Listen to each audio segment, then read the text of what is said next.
podcast Mulheres Movimentam, um podcast sobre os trânsitos de mulheres pela vida e pelo mundo. Este é um espaço de diálogo para tentar entender o que faz nós mulheres nos movimentarmos. Eu sou a Flávia Shows, comunicadora, internacionalista, virginiana com ascendente em Peixes e Vênus em Câncer. E junto comigo está a Patrícia Silva, também internacionalista, sonhadora, leonina com ascendente em Câncer e Vênus em Virgem. Nesse podcast você vai ouvir um tanto de reflexão e um tanto de trivialidade. A gente fala sobre sonho e impedimento, sobre mover, mas também sobre saber ficar parada, sobre o que nos engrandece, mas também sobre aquilo que nos violenta, sobre amor ao outro e também sobre pertencer a si mesmo. Vem com a gente! Oi! Você sabia que agora pode ser um apoiador oficial do podcast Mulheres Movimentam? O link para a nossa campanha de financiamento coletivo está na nossa bio do Instagram. A campanha na plataforma Apoia-se nos auxilia na produção do conteúdo e conta com recompensas incríveis. Não se esqueçam de conferir. Você ainda pode nos apoiar classificando o podcast no Spotify, se inscrevendo no nosso canal do YouTube e compartilhando com as suas pessoas queridas. E aí, vem com a gente? Oi, gente, sejam bem-vindas, bem-vindos e bem-vindos a mais um episódio do podcast Mulheres Movimentam. Eu sou a Flávia Shows. Oi, gente, aqui é a Patrícia Silva. Estou falando para vocês do Porto hoje, mais uma vez, provavelmente a última vez que eu vou falar do Porto ainda esse ano. Estou indo para o Brasil semana que vem. Uhul! Estou aqui para mais um episódio com vocês. E hoje a nossa convidada é lá do Mato Grosso do Sul e a Flávia vai apresentar ela aqui para gente. Uhul! Estou muito empolgada com a parte do Brasil também. Vocês esperem novidades aí, porque uma representante do Mulheres estará em território brasileiro, facilitando aí os nossos trâmites burocráticos. Eu estou aqui em Nova York, está um clima muito bom, verãozaço, estou de biquíni, assim, a maior parte do tempo, trazendo o Brasil, inclusive, para essa cidade, porque eu nem estou perto da... Não necessariamente, ainda estou mais ou menos perto da água, mas não é praia, e eu andandinho de Havaiana e biquíni. Parece que eu vou legalizar esse negócio, entendeu? Muito calor, não sei como as pessoas conseguem usar roupas normais em dias de tanto calor. Enfim, pessoal, estamos muito empolgados com esse episódio. Vou apresentar a nossa convidada e espero que vocês aproveitem este papo maravilhoso que vai começar. Nossa convidada se chama Ajan Sadiq Adi. Ela é filha de pai e mãe palestinos, imigrantes que residem em Corumbá, Mato Grosso do Sul. Ela é graduada em Psicologia pela Universidade Federal do Mato Grosso do Sul, mestre em Educação pela mesma universidade e atualmente doutoranda pelo Programa de Psicologia USP Ribeirão Preto. Nossa convidada atua na área da docência, especificamente com a abordagem teórica da psicologia social. A Gia também nos escreveu que, como pessoa profissional, ela sempre tinha um pensamento e um sentimento muito recorrente. Ela pensava que o mundo não está bom para uma grande maioria, ainda existe muita injustiça, muita discriminação, muita violência. E ela sempre se perguntava o que ela poderia fazer para minimamente reverter esse processo, que eu acho que é uma pergunta que eu, a Paty, a gente tem trazido aqui nesse podcast. A gente está muito ansiosa para entender quais foram as ações, escolhas e o caminho que a Ajan tem traçado nesse sentido. Então, Ajan, seja bem-vinda. Estamos aqui muito felizes de te receber. Vou pedir para você se apresentar brevemente um pouco aí da sua história pessoal e profissional até esse momento. Bom, gente, obrigada meninas, obrigada Flávia, obrigada Patrícia pelo convite. É uma honra estar participando aqui com vocês e também a todo mundo que está ouvindo, a todas as mulheres também que já participaram desse programa. Eu agradeço mais uma vez, é uma honra estar podendo compartilhar a minha trajetória e também falar um pouco sobre a luta, a questão palestina, que é algo que atravessa, né, é o cerne, assim, da minha vida. Então, obrigada mais uma vez. Um pouco a Flávia já falou, né, sobre a minha trajetória. Eu sou corumbaense. Em Corumbá existe uma comunidade, uma das maiores comunidades palestinas do Brasil, né? Temos comunidades palestinas do sul, né, de norte a sul do Brasil, né? A primeira, inclusive, foi em Recife, mas agora a maioria dos palestinos estão localizados no sul do Brasil.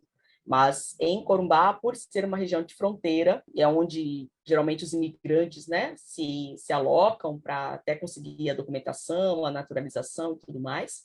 Então, meu avô veio, chegou em 55, aí depois o meu pai chegou em 68 e a minha mãe chegou em 72. Então, meu pai chegou primeiro, mas já estavam acordados, né? E aí minha mãe, depois de 4 anos depois, escrevendo cartinhas um para o outro.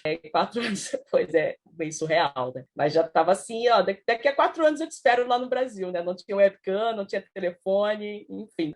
Era só meio de cartas que meu avô lia antes de chegar para o meu pai. E depois de 4 anos, minha mãe chega, né? E casam-se na Bolívia e nasce os 4 filhos, que sou eu, a caçula, mas tenho mais 3 irmãos. E eu tenho um irmão que mora na Palestina. Meu irmão mais velho foi criado na Palestina, né? E acabou vivendo lá. Voltou para o Brasil, mas está vivendo lá.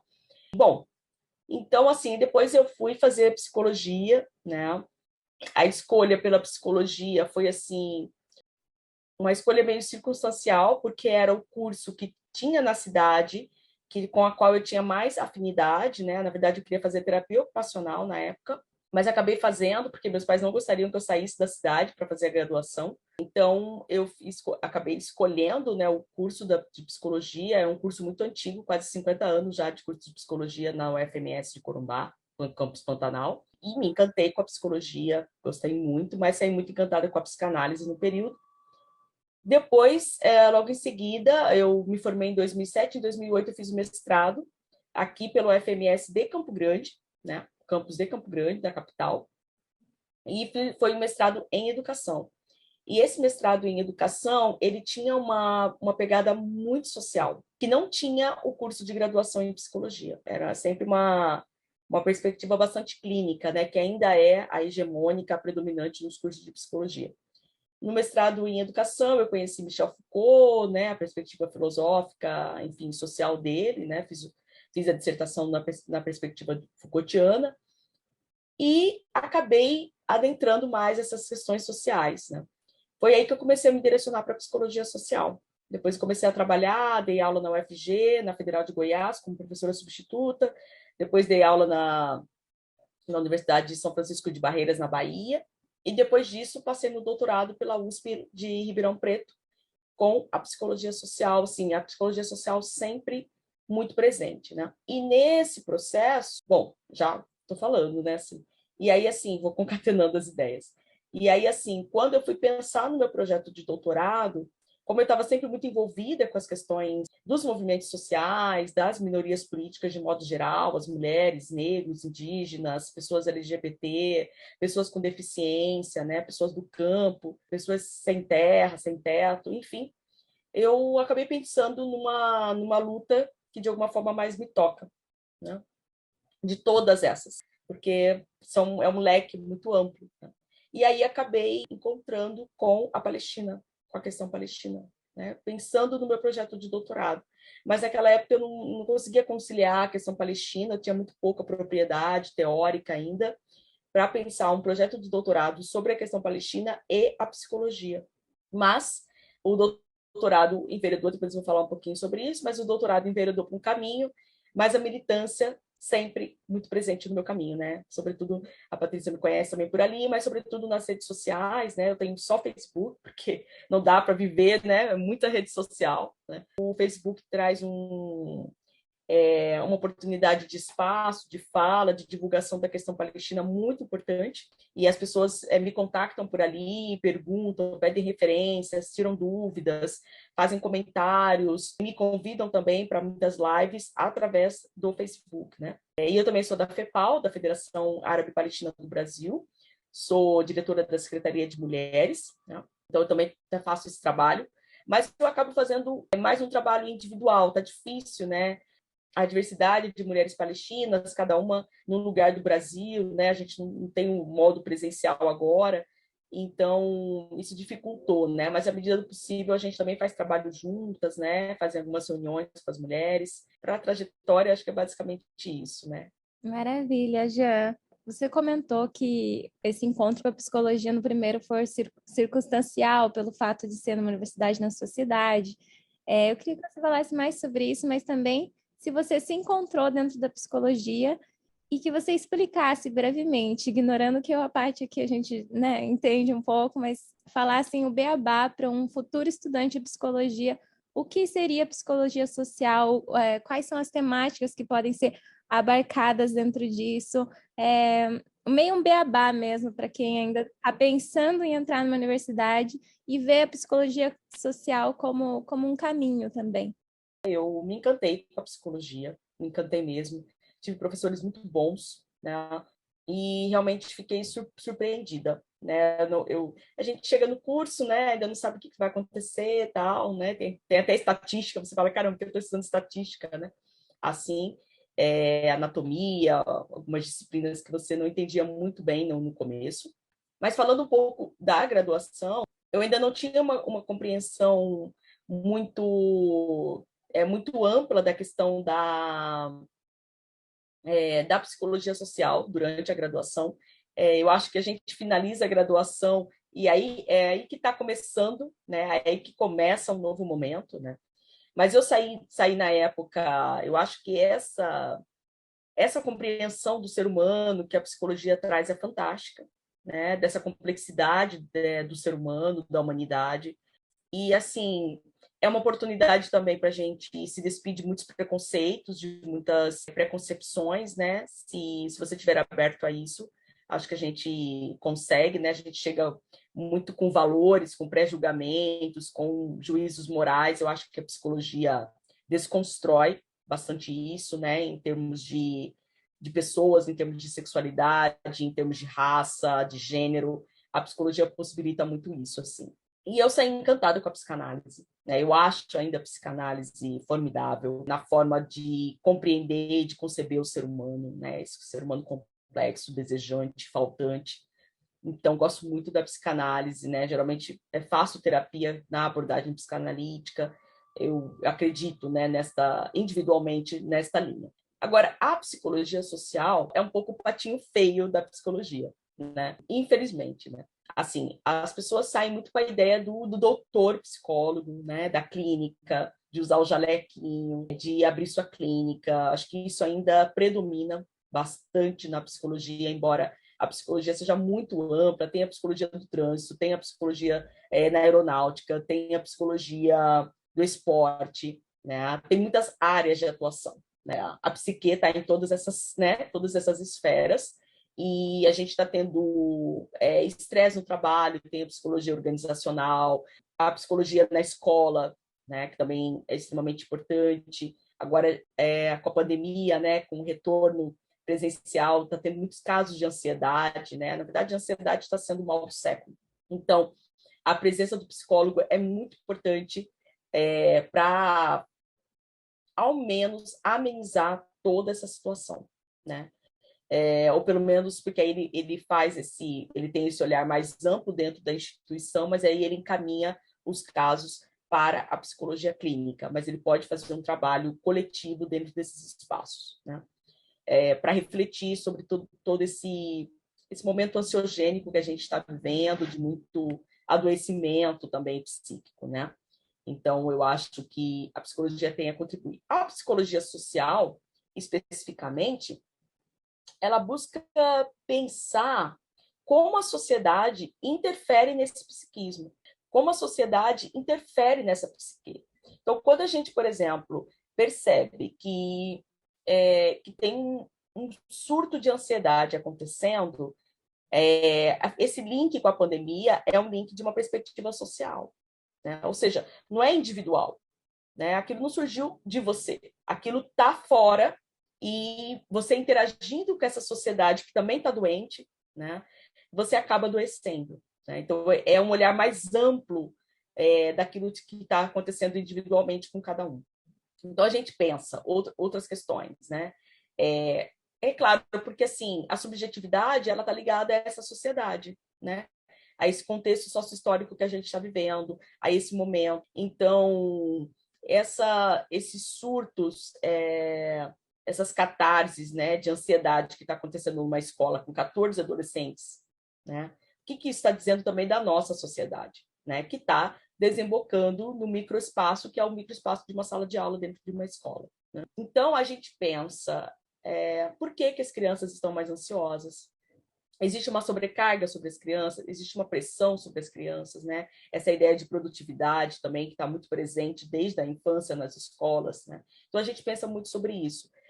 A gente vai pensar sobre preconceito, sobre discriminação, sobre racismo, sobre machismo, sobre feminismo. Essas questões, assim, né, que são mais de âmbito social, preconceito, discriminação, racismo, machismo, enfim, que vai desembocar no feminicídio e tudo mais, são temas, desigualdade social, injustiça, são temas muito presentes na psicologia social. Por exemplo, quando eu ia dar aula, eu me apresento como psicóloga social e tal, para falar sobre psicologia social. Professora, a gente não gosta muito, né? Eu falava assim, bom, deixa eu apresentar para vocês a psicologia social primeiro, né? Depois vocês falam, ainda sou meio brava, assim, de sala de aula, assim, né? Mas depois eles gostavam muito, né? Inclusive, eu tive a oportunidade de ser nome de uma turma, né? Turma Jansa de Quiade, porque gostavam muito do meu trabalho, né? Um trabalho muito sério, e de discutir com os alunos, né? Uma vez eu cheguei e eles estavam querendo discutir redução da maioridade penal e defendendo a redução da maioridade penal. Então, e aí eu falava, por exemplo, eu dei disciplinas de psicologia do desenvolvimento da criança, psicologia da criança, e assim, professora, a gente quer saber como que a criança se desenvolve desde o feto e tal, até a infância, né? Eu falo, não, mas a gente também precisa... Como que esse desenvolvimento acontece, né? A criança precisa estar alimentada, ela precisa estar com uma boa escola, uma boa família, uma boa estrutura material, né? Porque esse desenvolvimento ele não vai acontecer, é um desenvolvimento ideal. A gente também tem que lutar para essa realidade da criança, né? Se essa realidade da criança não estiver satisfeita, essa criança não se desenvolve como o livro traz. Eu sempre trago a questão social, né? Para se discutir o adolescente, discutir a criança, discutir o adulto, nessa linha de trabalho que eu atuo, né? E eu acho que a psicologia social está sendo cada vez mais necessária, porque está havendo muitos retrocessos, né? Políticos, retrocessos sociais, muitas desigualdades, injustiças e perda de direitos, né? Então, a psicologia, e assim também muitas afrontas à própria ciência, muitas afrontas à própria educação. A própria Sociedade Brasileira de Psicologia, a SBP, divulgou notas agora nesse último mês, falando, né, da importância da gente gerar uma nota de repúdio, né, contra esses cortes que estão havendo na educação, na ciência brasileira. Então, a questão da demarcação das terras indígenas, a questão dos negros, a gente está acompanhando muito, né, a violência policial, a violência contra a população pobre. Então, esse é um trabalho da psicologia social, né, e um trabalho de conscientização também. Esse conservadorismo, ele tá trazendo muitos danos, né? Assim, recentemente também teve aquela garota de 12 anos que foi estuprada, e aí houve totalmente uma falta de respeito, uma violência contra a criança, fazendo com que ela assumisse a gravidez, né? Então, até desrespeitando o próprio desenvolvimento físico dela, o momento físico do corpo dela, de uma criança de 12 anos. Então, isso está atravessando muito a sociedade brasileira. Então, eu acho que o trabalho da psicologia social, daqui a pouco vem as eleições, está sendo muito importante, muito pertinente nesse momento, cada vez mais, né? Que bom te ouvir, Ajan, e eu acho que você traz uma discussão muito importante agora nesse período onde a gente está vivendo. Eu acho que para quem está no Brasil ainda mais, né, onde a gente vive as sequelas do que foi esse período de isolamento social durante a pandemia. Ainda ontem eu estava num congresso escutando vários psicólogos falando sobre as consequências que o setor da saúde já está colhendo, mas que vai colher ainda mais em relação à piora da saúde mental coletiva da população como um todo. Eu acho que a psicologia social nessa hora é uma ferramenta indispensável para se pensar a sociedade, para se pensar o próprio processo de adoecimento do indivíduo. E quando a gente fala de Brasil, com tanta coisa acontecendo, não tem como, né? Ainda essa semana eu vi uma notícia muito triste em relação à população indígena do Mato Grosso do Sul, onde a polícia militar com um helicóptero estava sobrevoando e atirando em uma comunidade. De uma forma completamente eu acho que eu vi, caramba, isso me chegou assim. e aí, a única coisa que eu me perguntava é como é que a gente foi parar numa situação como essa, assim, como é que tem legitimidade uma ação dessa feita pela polícia de forma ilegal, e aí a gente só consegue pensar no nosso representante que faz uma desrepresentação do nosso país, Sim, que é o sim, presidente da exatamente. República, né? Muito triste. E aí eu acho que essa discussão que você traz sobre a psicologia social como uma ferramenta de pensar mesmo esse processo de adoecimento dos indivíduos é fundamental, né? Sim, E aí, sim. nesse sentido, eu queria te perguntar, né, depois que você traz aqui para gente, como é que foi se dando essa sua trajetória, como que culmina tudo isso nesse seu projeto que você tem trabalhado atualmente, que é o seu projeto de doutorado, doutoramento, como a gente fala aqui em Portugal. E eu Sim. queria que você falasse um pouco como é que tem sido a experiência agora no doutorado, o que você tem pesquisado, falar um pouco da temática, um pouco das suas pesquisas. Bom, a minha pesquisa, né, de doutorado, ela trabalha com uma análise dos discursos sobre árabes e muçulmanos nos livros didáticos de história da rede educacional adventista, né? Então, eu trabalho numa perspectiva decolonial, né? Ou seja, trabalhando uma visão que, que valorize, né? Eu estou falando desse grupo específico, mas que valorize os árabes e muçulmanos, né? Porque os árabes e muçulmanos, ao longo da história também, sempre foi um grupo que sofreu muitos estereótipos, muitos preconceitos, né? A ideia do árabe bárbaro, cruel, enfim, do muçulmano terrorista, né? Então, esses estereótipos e que acabou silenciando, ocultando as riquezas dos árabes e muçulmanos, né? Então, é um garimpo que eu estou fazendo, né? Na verdade, é um desenterrar, né?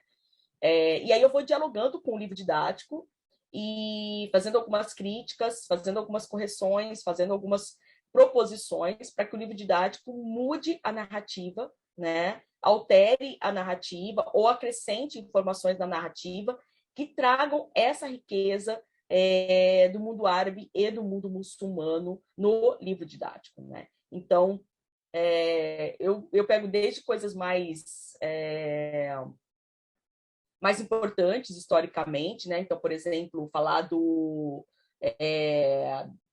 da Era de Ouro Islâmica, né? Que foi uma era extremamente voltada de conhecimentos, né, no século VII, no século VIII, né, na escola de Bagdá, que teve uma riqueza importantíssima, né, na química, na filosofia, na matemática, na arquitetura. Então, assim, nos conhecimentos agrícolas também, nos conhecimentos de técnicas que, inclusive, você que está aí em Portugal, Patrícia, foi levado, né, conhecimentos, técnicas, sementes que foram, né, a cana-de-açúcar, a cana, o café, que foi levado para Portugal, né, e Portugal se apropriou dessas ideias, né, dos grandes latifúndios e tudo mais, que foi levada, né, algumas foram inventadas pelos próprios árabes e muçulmanos, outras foram levadas por eles, né, vieram da Índia, enfim, eles eram nômades, né, traziam essa coletânea de riqueza de outros povos que desembocou na Península Ibérica, que desembocou no sul da Europa,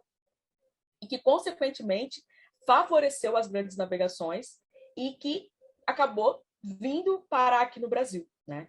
Então, a influência árabe muçulmana acabou estando presente no Brasil, está presente na culinária, está presente na arquitetura, está presente na história, está presente na língua, né, no idioma. O idioma português brasileiro tem mais de 3.000 palavras em árabe, né, por conta de todo esse encontro, né, que existiu. Então, eu procuro problematizar toda essa questão no livro didático, né? E então, por exemplo, quando Vasco da Gama encontra um navegador árabe que o ajudou a chegar nas Índias, né? E o livro didático deixa isso anônimo. Quem que é esse navegador árabe? Qual que é o nome dele, né? Então, assim, trago esses heróis, essas pessoas que agora eu não vou me lembrar, mas ele era conhecido como Leão dos Mares, né? Ele era um árabe conhecido como Leão dos Mares, porque ele tinha um conhecimento de navegação, um conhecimento marítimo extremamente importante, né? Mas, assim, o livro didático tem que reforçar, né? Eu acho que o livro didático tem que trazer uma imagem, quando se discute a Palestina, que é uma lástima a forma de como está se discutindo a Palestina no livro didático, tem que trazer uma imagem do Yasser Arafat. O Yasser Arafat é um herói na questão palestina, né? As pessoas precisam fazer essa associação, esse link, né? Então, por exemplo, quando eles falam, né, que os árabes desenvolveram aparelhos cirúrgicos na Idade Média, né? Que quando foi a Idade das Trevas para a Europa, foi a Idade de Ouro, né, para os árabes e muçulmanos, fazer uma associação assim, mas que médicos eram esses, né? Quais os nomes desses médicos que foram extremamente importantes para o Ibn Sina, enfim, o próprio Ibn Khaldun, enfim, que foram médicos, pensadores extremamente importantes na área da saúde, né? E que depois esse conhecimento foi apropriado pela Europa, né? O próprio Jack Good, que é um antropólogo, ele tem um livro, né? O Roubo da História, ou seja, as invenções do Oriente que foram apropriadas pelo Ocidente, né? Então, essa riqueza toda, ela é muito invisibilizada historicamente. Então, eu tento resgatar isso com a minha pesquisa, discutir isso e problematizar isso na minha pesquisa de doutorado. Basicamente é isso. Ai, que linda, Jean, que importante sua colocação, seu trabalho. Ai, maravilhosa. Obrigada. Quero aqui te fazer uma pergunta padrão que a gente faz para todas as nossas convidadas, nossa última pergunta antes dos quadros, que é o que te movimenta, da onde sai a sua força, a sua inspiração, da onde você tira essa energia aí para empreender todos esses projetos. Olha, eu até me arrepiei agora pensando nisso, né? Eu acho que é a esperança no mundo melhor o que me movimenta, né, diariamente. É isso que eu olhar e falar, opa, isso não tá legal, a gente precisa melhorar, a gente precisa avançar nisso. Então, em resumo, é a vontade de ver um mundo melhor e a esperança de ver um mundo melhor, né? Eu acho que é isso que me motiva todos os dias a encarar esse projeto, né? Todos esses projetos diários, cotidianos, né? Que tem seus enfrentamentos também, seja no doutorado, seja na militância, tem os bastidores que tem muito enfrentamento também, mas que a gente acha extremamente importante, porque para que as pessoas também ampliem sua consciência, né, ampliem sua sensibilidade, eu acho que as pessoas estão bastante insensíveis, né, bastante apáticas, assim, uma espécie de cegueira, né? Assim, uma frieza, né? A gente se depara com isso quando a gente descobre, né? Foram 660 mil mortes e as pessoas não se incomodam com isso, né? Tá uma banalização da morte, uma banalização do mal, né? Que já vai discutir a Arendt, uma banalização da violência. E não dá para dizer que isso tudo é banal, que isso tudo é normal, normalizar tudo isso, né? E a gente está passando, eu acho, que o nosso olhar, a gente precisa se indignar, né? Acho que é isso, a gente precisa se indignar cotidianamente. Quando você vê alguém na rua ali, caído no chão, um indígena que se joga para ser atropelado, como acontece em Dourados, né, numa tentativa de suicídio, com o alcoolismo, enfim, a gente precisa ficar assustado com isso, né? Precisa se impressionar com isso, falar, mas o que está acontecendo? E não achar que isso é normal, que está tudo bem, vamos seguir, né? Vamos seguir nossa vida como se nada disso estivesse acontecendo. Então, acho que a gente tem que fazer um abaixo a essa indiferença, né? Tanto na nossa cabeça quanto no nosso coração. Tentar chacoalhar o pessoal aí, que a galera tá um pouco, não sei, a galera tá um pouco indiferente com muita coisa, assim. Acho que a gente precisa mobilizar isso, mobilizar esses sentimentos, mobilizar essas consciências. Acho que esse é o ponto, né? Ai, Ai, que lindo, gente! Ai, eu acho que eu concordo com tudo que a Jan traz. Eu acho que o afeto, ele é muito importante aí no processo de questionar as coisas que estão postas. Queria te parabenizar, achei lindo o seu trabalho, acho que a sua pesquisa tem uma relevância incrível. Os árabes, eles sofrem de uma não representação, né? É incrível, assim, como que foi apropriado todo o conhecimento que a cultura árabe, Exato. tudo que eles proporam e tudo que a gente utiliza ainda hoje no mundo ocidental, e eles sofrem desse fenômeno que é uma falta de representação. Aqui em Portugal tem muitos estudos que falam sobre essa não representação. Você vai nos lugares, você vê construções, arquiteturas, você vê obras que, Isso. obviamente, foram feitas por árabes, assim, até pelas características Sim. daquilo, e ninguém fala sobre isso, mesmo Aham. no Brasil, né? Muito importante, muito relevante a sua pesquisa. Mesmo em Moçambique, quando a gente esteve lá, nas grandes construções, nos fortes portugueses, que eram construídos na beira dos mares, ali para recepção e envio de navios, a gente Sim. via muita influência árabe na arquitetura das fortificações, e não Sim. é falado, não aparece em lugar nenhum. Você vai nos livros de história e não é dito. Exato. E é horrível, né? Porque hoje essa população está reduzida a preconceito, porque tem muito preconceito, né? Quando a gente Exatamente. fala das populações árabes. Então, parabéns pelo seu Exatamente. trabalho, muito bom Obrigada. ver aí o que você tem feito para alterar essa situação. E aí agora, gente, a gente vai indo para o final do nosso episódio. Sei que vocês queriam ficar aqui mais 3 horas ouvindo as contribuições da Aja aqui para a gente. A gente entra no nosso primeiro quadro, que é o Que Sobe, onde a gente compartilha aqui uma história, uma anedota, para a gente dar uma risada, para a gente se sentir mais conectado e trocar um pouco mais de afeto. Que sobe. Flávia, quiser começar aí com essa história? Sim, vou começar, gente. Eu tinha outra coisa que eu tinha falado para as meninas, mas é isso, né? Os tópicos vão surgindo no meio do episódio, a gente lembra. E, gente, a gente está gravando esse episódio. Hoje é dia 2 de julho, então faz menos de uma semana que o acesso ao aborto foi derrubado aqui em vários estados dos Estados Unidos. E aconteceu também o caso dessa menina brasileira que a gente estava falando, que teve o acesso ao aborto negado, né? Sofreu uma série de violências.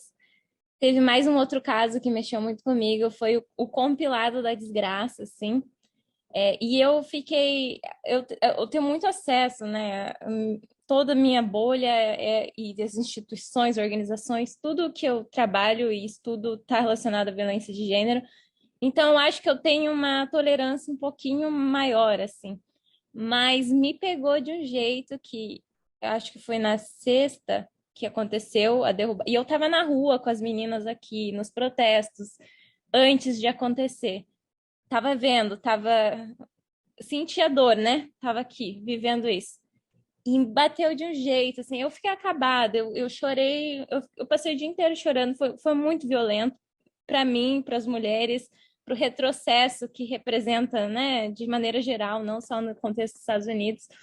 Então, acho que foi na quinta, não lembro que dia foi. Fiquei arrasada e muita derrota, assim. Primeiro vem esse luto, né? Eu acho que para mim, bate a tristeza primeiro, até eu conseguir ficar com raiva de novo e achar força para, pô, vamos continuar lutando. Então, foi isso. Foi um dia de derrota total, fiquei acabada, chorei muito, fiquei muito abalada mesmo. No sábado, foi um dia disso. No sábado, eu fui numa festa junina aqui, que era no quintal de uma igreja, que era um grupo de brasileiros que estava fazendo essa festa junina, e eu cheguei lá. E foi legal, assim, um ambiente. Faz muito tempo que eu não frequentava que eu não vou em nenhuma igreja. Eu sou muito aberta a religiões de maneira geral. Eu acho muito lindo, assim, como uma manifestação cultural. Pego um pouco que eu acredito daqui, um pouco que eu acredito lá. Não tenho uma religião específica, mas acho bonito, assim, alguns rituais. E, ao mesmo tempo, acho terrível o uso de Deus que fazem para impor tantas violências ao corpo da mulher e, enfim, de outras populações, né? E aí fui nessa igreja e aí tava lá, eu tinha um date depois da festa junina O menino desmarcou comigo, só que eu tava com os amigos lá e essa pessoa desmarcou comigo em cima da hora. Eu falei, não tem problema, tô aqui com meus amigos. Aí fiquei mais um tempo, queria fazer xixi. Aí o xixi era dentro da igreja, eu tinha que entrar e achar o banheiro. Aí nesse que eu entro e tava rolando uma missa. E aí cheirava muito bem, eles tinham, sei lá, não sei se era incenso, vela, tinha um cheiro muito bom. Eu sou atraída por cheiros bons. Eu falei, nossa, acho que eu vou ficar aqui um pouco só ficar aqui cheirando esse negócio. E aí tinha um rapaz tocando música, era uma missa, mas muito musical, assim, né? Porque tem algumas igrejas que tem. Era uma igreja católica, e aí era um rapaz tocando, assim, mas a coisa mais linda, a voz dele no violão. Aí eu falei, nossa, gente, eu acho que eu preciso ficar aqui. E aí sentei na última cadeira, assim, um pouco acanhada, né? Eu nem tava com look de igreja, não sei nem que look que se usa na igreja. Sentei lá e fiquei assistindo a missa. E aí, gente, eu comecei a ver lá a minha avó, que minha avó faleceu em julho do ano passado. Eu estava em São Francisco, não tive nenhuma oportunidade de ter um momento na igreja. Enquanto minha família estava velando umas pessoas mais importantes, eu estava num parque de dia, com gente ficando bêbada, dançando. Eu vivi uma realidade paralela, assim, eu não vivi o despedir, sabe? Eu vivi o despedir de maneiras muito distorcidas, assim, muito um luto que vem em ondas e não sei. E aí, nesse momento, eu fiquei lá pensando nisso e tinha muito de gratidão nas músicas, de tudo. E aí, em algum momento, se falava, a pessoa que estava comandando a missa falou que se você quisesse uma oração, você levantava a mão e alguém ia fazer uma oração para você. E eu, ai, será que eu faço? Eu quero. Aí eu levantei a mão. Daqui a pouco chega uma mulher para mim, ela, oi, Flávia, posso fazer uma oração para você? Falei, meu Deus, como que essa mulher sabe meu nome? Eu não consegui lembrar onde que eu tinha conhecido essa mulher na festa junina. E ela fez uma oração para mim, gente, eu chorava, chorava. Que aí eu acho que misturou tudo. Misturou a história da minha avó, misturou a história de perda de direitos, misturou as histórias de violência que eu tinha ouvido e vivido. Foi tudo, assim, mas eu lavei minha alma, nossa senhora. E aí depois eu fiquei pensando, acabou, tal, fiquei lá mais um tempo. Algum momento eu tive que fazer xixi e sair de lá. Aí eu fui no banheiro, saí e eu ficava, nossa, de onde que eu conheci essa mulher? Como que ela sabe meu nome? Fiquei assim, ali, encucado. Aí eu lembrei que foi na hora que eu cheguei, ela estava conversando com meus amigos, então eu me apresentei rapidamente para ela, porque eu fiquei, nossa, é um poder, é divino. Ela sabia o meu nome. E ela ainda veio falando português, né? A missa toda era em inglês. Eu falei, não, eu conheço a mulher de algum lugar. Enfim, foi um momento muito lindo. Um dia depois disso, eu ainda teve a parada do orgulho LGBT aqui em Nova York. Eu fui lá assistir a parada. Chorei, mas sei lá, gente, eu acabei com as minhas lágrimas nesse final de semana, porque aí foi um outro momento de ver a luta em tantas gerações diferentes, o privilégio de poder estar lá. Foi a parada depois da pandemia, então também estava aquele, sabe, as pessoas felizes de estar lá, mas ao mesmo tempo um luto gigante, muito protesto em relação à questão do aborto, muito, assim, importante, sabe? Eu sempre gostei de estar na rua e eu acho que o principal era para lembrar que existem pessoas que pensam como nós, que estão lutando também, que ficam tão arrasadas quanto a gente. Então, eu já vou juntar esse quadro aqui com o Movimentando as Ideias, que a minha dica é vá para a rua, se possível, quando possível, porque quando vem assim essa violência, violência, é bom lembrar que tem gente que tá junto com a gente, sabe? Mesmo que seja um desconhecido, mesmo que você esteja se sentindo completamente sozinho, vão ter pessoas dividindo a mesma dor com você e a mesma luta. Enfim, gente, ficou gigante. Espero ter ajudado vocês aí com ideias. E aí, quem quiser, compartilhe o seu que salve também. Bom, tá ótimo, né?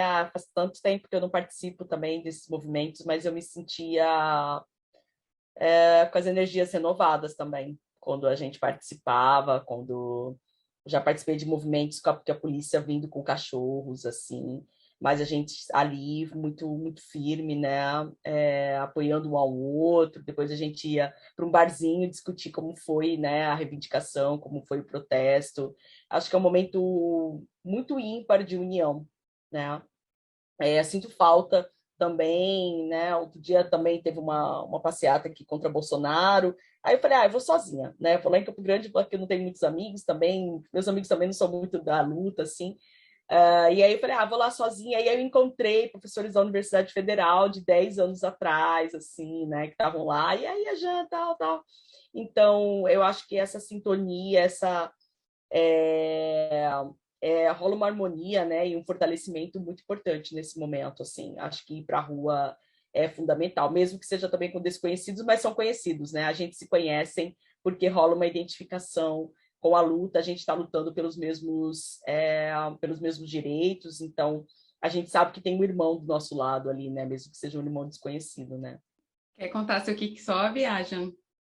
Posso contar. Bom, é uma historinha, assim, né, bem particular, assim, da minha família, mas que é curiosa, que é um pouco, né, não é muito comum aqui no Brasil, né? Lá acho que é agora menos, mas quando eu sempre falo, acho que é interessante saber, assim, que na minha família, o, o pai do meu pai, ou seja, o meu avô paterno, ele, depois de um tempo, ele viveu até uns 94 anos, meu avô, ele acabou se casando com a minha avó materna, com a mãe da minha mãe, né? E isso acabou gerando filhos que, por sua vez, enfim, tem meu pai e minha mãe, eles têm irmãos em comum, né? Minha mãe tem irmãos em comum por parte de mãe com meu pai, e o meu pai tem irmãos em comum com a minha mãe por parte de pai, né? Por parte do pai dele. Então, assim, aí meu avô na época era bigâmico, né? Ele chegou a ter duas mulheres, a minha avó paterna, e depois ele se casa com a minha avó materna. E aí a minha avó paterna, ela falece, depois ficam somente os dois, né? E aí eles acabam tendo mais 3 filhos que são irmãos em comum com meus pais. Então, acho que isso é uma história um pouco curiosa, né? Meu irmão fala assim, já você tem que escrever um livro da nossa família, né? Contando essas coisas, né? Como que se deram. Depois meu avô vem para a Palestina, minha avó fica lá, né? Aí vem para o Brasil, minha avó fica na Palestina. E aí depois de alguns anos, ele voltava, né? Não tinha como trazê-la para cá. Mas isso acontece exatamente por conta da necessidade.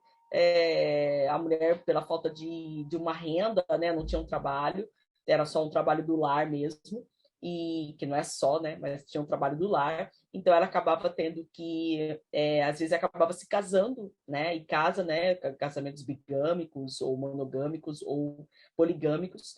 E aí teve que fazer essa união, assim, né? E aí gente junta-se também com pessoas próximas da família, primo com prima e tal. Mas isso é curioso, né? Assim, como que se deu esse entrelaçamento aí na minha família.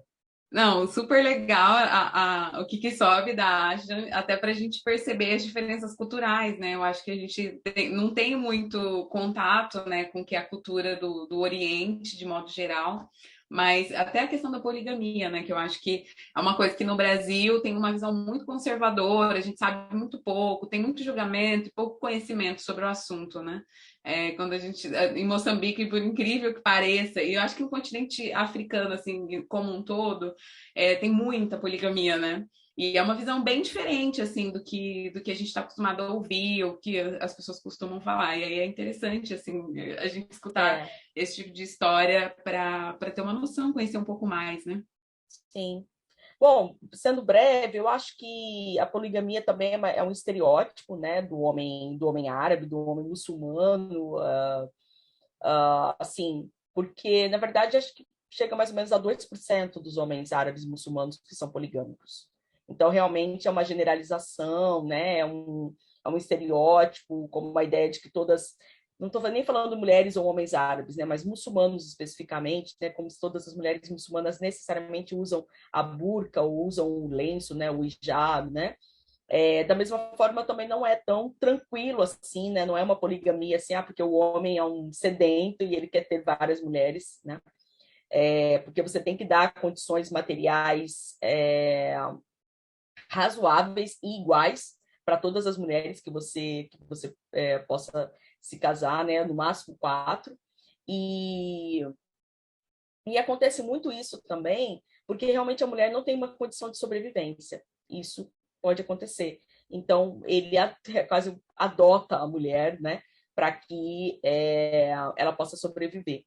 Outras coisas também que acontecem às vezes a primeira mulher, né, ela não pode ter mais filhos, por exemplo, né, ou porque entrou na menopausa, ou por alguma doença, enfim. E ele gostaria de ter mais filhos, então ele acaba se casando com uma segunda mulher, né, com o consentimento dela, para que ele possa ter mais filhos, né? Ou às vezes eu conheço casos que acabou gerando só mulheres, filhas mulheres, e ele quer ter um filho homem. Então, assim, às vezes, até por uma questão de ignorância, né? Acha que é a mulher que define o sexo da criança e acaba tendo, enfim, se casando para ter filhos homens, né? Com uma outra mulher. Então, são acordos, né? São também isso tá permeado por necessidades também, necessidades biológicas, necessidades de sobrevivência. Não é um simples um perverso sexual. Acho que é isso que a gente precisa. Tem uma questão cultural aí, que tem também uma questão de ajudar as mulheres, né? Às vezes numa situação de extrema necessidade. E eu acho que isso mostra um pouco também, para desconstruir um pouco o que Muhammad, né, o profeta do Islã, acabou acontecendo, né? Porque ele... Gente, eu não vou dizer o número correto, né? Mas acho que eu não sei se ele se casa com 6 ou 12 mulheres, né?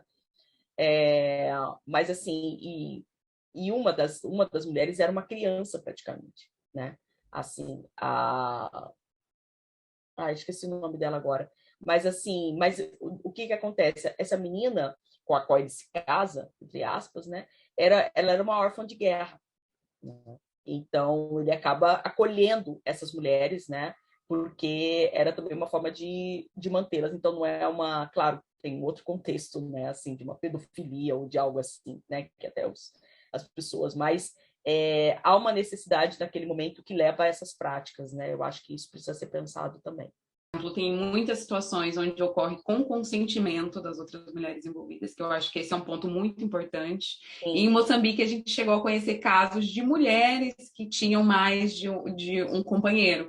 Então, também tem essa outra situação, né? O que não, quando a gente pensa em relação à estrutura, né, onde mulheres estão ali fragilizadas na questão financeira, justamente por ter menos oportunidade, menos acesso, a questão da poligamia, infelizmente, é um caso de acesso a coisas que ela não teria, por exemplo, se ela não aceitasse um casamento com um determinado homem.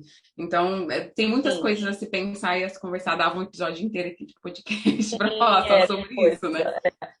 O que não dá, eu acho, é para a gente ficar reproduzindo preconceito em relação a coisas que a gente não conhece, né? Exato. Acontece muitas vezes. Gente, vou contar meu que sobe rapidinho aqui para vocês. Aconteceu uma situação muito engraçada comigo essa semana, que eu estava participando de uma iniciativa, inclusive já vou deixar aqui de indicação, pulando também o quadro como a Flávia fez, participando de uma iniciativa chamada Iniciativa Fridas, eu acho que é esse o nome, vou confirmar depois, que era um programa de mentoria para mulheres. Eu estou indo para o Brasil agora e vou retomar algumas questões em relação à minha carreira. Então, quis participar de um programa de mentoria para pensar um pouco sobre isso, que é uma questão que, quando a gente está na situação de imigração, às vezes fica um pouco de lado, porque a gente tem que trabalhar com várias coisas para conseguir se manter e viver a vida. E aí eu estava participando dessa iniciativa, que é de 2 meninas que se reuniram, elas são da área da tecnologia, e elas criaram esse programa de mentoria. Só que o que eu pensei, vou participar completamente fora da minha bolha, eu não sou da área da tecnologia, tenho pouco conhecimento sobre a área, então vai ser uma coisa assim, né? Eu com o meu estereótipo também da tecnologia deve ser super quadrado e tal, vou pensar umas coisas assim, mas eu tô precisando também, porque são coisas que eu não penso já faz algum tempo. Aí eu preenchi o formulário, mandei o formulário para elas, com o meu currículo, com as minhas questões profissionais, com os meus gostos, interesses e hobbies. E aí elas colocaram lá uma mentora para mim, dei match com ela, trocamos algum e-mail, escrevi um e-mail super formal, não e tal. Tanana. Aí ela me respondeu, não, a gente vai se encontrar tal dia, e me mandou o Linktree dela ali, com tudo que ela faz. Maravilhosa, uma psicóloga, inclusive, com várias coisas que ela faz na vida. E aí eu entrei no Instagram da minha mentora, gente. A minha mentora é nada mais, nada menos que uma astróloga também. Eu quase morri. Eu falei assim, gente, foi o match perfeito. Eu já vou falar da minha carreira, já vou querer umas cartas. Ela já pode puxar umas cartas para mim. Fazer uma mapa astral, né, Patrícia? Como é que é? Fazer um mapa astral. Fazer um mapa astral. Tô precisando também dar uma pensada nessas coisas. Oh, Ai, ai. Amei, legal. amei. Aproveita. Suga as informações dela aí, dos astros. Aproveita. O que os astros guardam para você, Patrícia? Sim, maravilha. Gente, eu vou puxar aqui nosso quadro.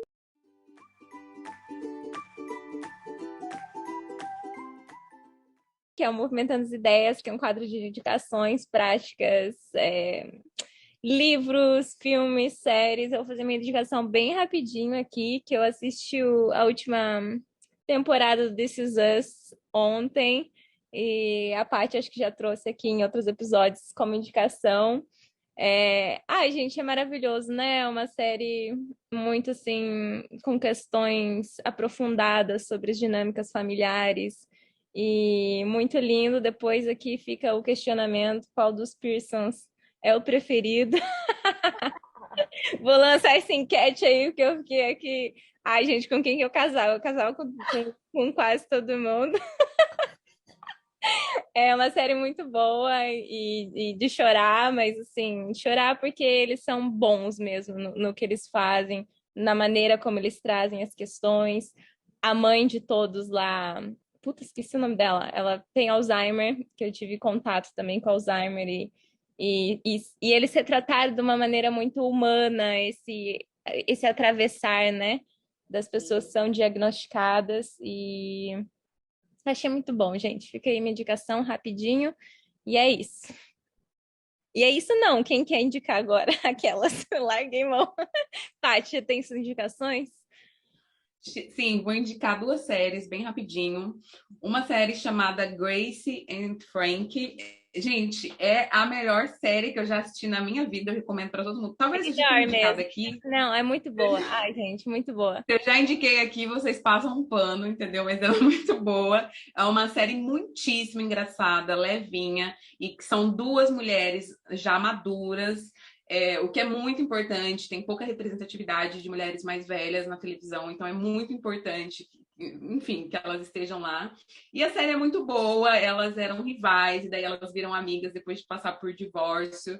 E elas têm personalidades muito diferentes, uma engraçadíssima, holística, e a outra super mulher de negócios, mais séria, mas as duas se unem e é um match perfeito, e é muito engraçada. E a outra série, uma série chamada Irmandade, que é protagonizada pelo Seu Jorge, maravilhosa, se passa em São Paulo na década de 90, e vai falar um pouco, também tem uma personagem mulher muito forte, assim, com personalidade, né, com uma personalidade fora do padrão da televisão, e vai falar um pouco sobre facção, é um pouco na pegada daquele filme Tropa de Elite, assim, Tropa de Elite não, enfim, desses filmes, porque se passa dentro de um cenário de cárcere, dentro de uma penitenciária, então tem uma pegada aí já dessas coisas já retratadas no cinema brasileiro.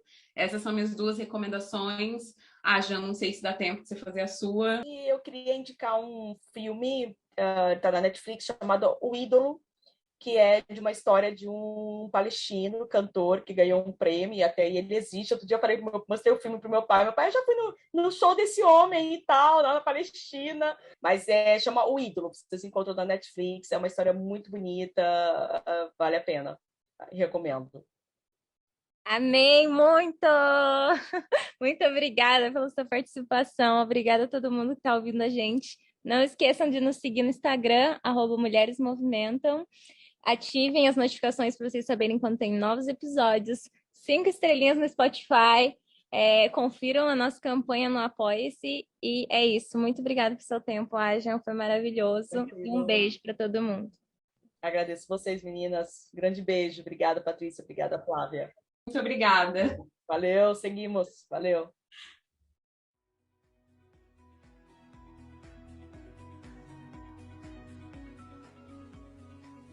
Para saber mais sobre o projeto e poder interagir conosco, siga o nosso perfil no Instagram, @mulheresmovimentam. Nosso e-mail de contato é mulheresmovimentam@gmail.com.